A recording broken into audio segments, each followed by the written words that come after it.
Yeah, that's right. In your electorate, the honourable member, a very good place, and they have a very good pie shop, which we always try to stop. Sometimes the NCOs wouldn't let us, but sometimes we win and able to stop and have a pie or two after a long training weekend.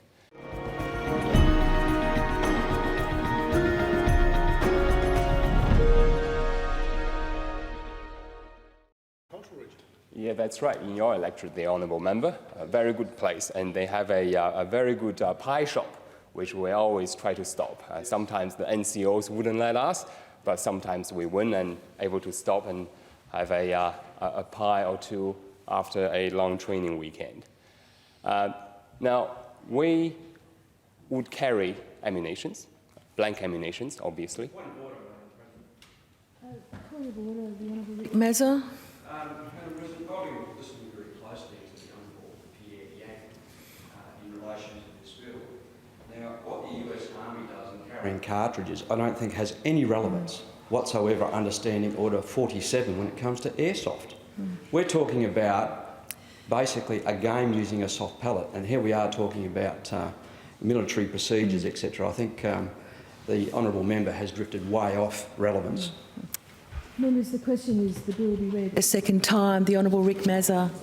Thank you, Madam President. I'd like to thank the Honourable Pierre Yang for a very fine example of the hyperbole that goes on around firearms and the shooting sports, and some of the ridiculous arguments about the military, the airsoft being a weapon, the penetration of the skin, and other ridiculous comments made on this particular bill.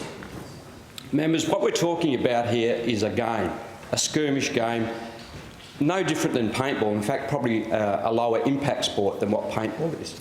We're using pretty much a toy firearm that shoots a very low velocity gel ball to mark the opponent.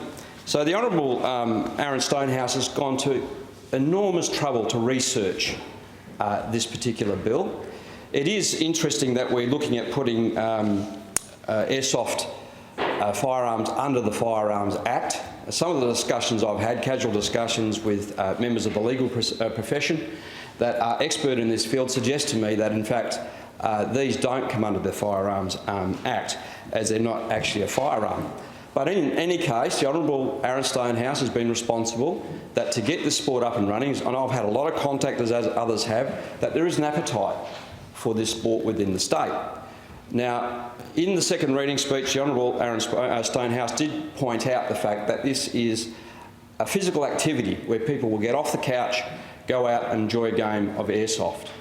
Talk about eye injuries.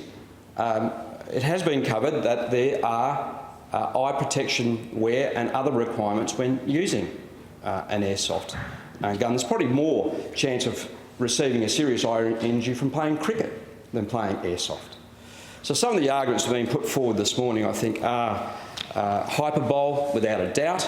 The fact of the matter is that what we're looking at here is a sport using pretty much a toy gun to shoot a very low velocity projectile. Now, what wasn't mentioned this morning, of course, is that the Law Reform Commission, going back in 2015, had undertaken a very comprehensive 2-year review of the Firearms Act.